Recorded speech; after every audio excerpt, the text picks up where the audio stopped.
El entropión en perros, causas y tratamiento. El entropión es una condición oftálmica en perros que afecta los párpados, causando que estos se plieguen hacia adentro, permitiendo que las pestañas rocen directamente la superficie del ojo.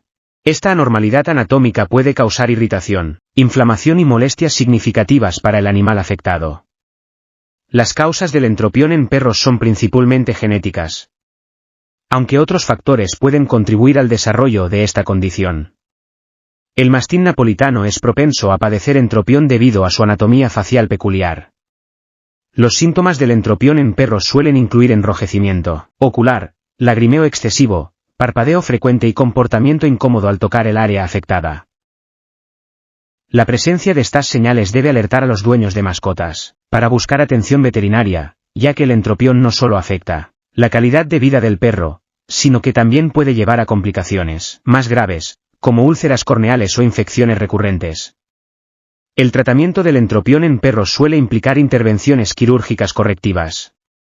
El procedimiento más común es la blefaroplastia, que consiste en ajustar la posición de los párpados para prevenir la inversión hacia adentro. Este enfoque quirúrgico busca corregir la malformación y proporcionar alivio inmediato al perro afectado. En algunos casos, puede ser necesario realizar cirugías adicionales.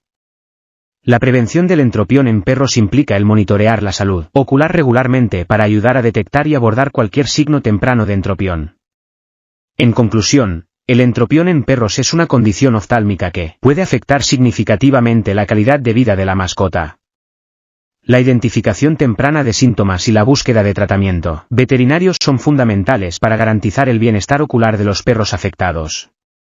La cirugía correctiva emerge como la opción más común y efectiva.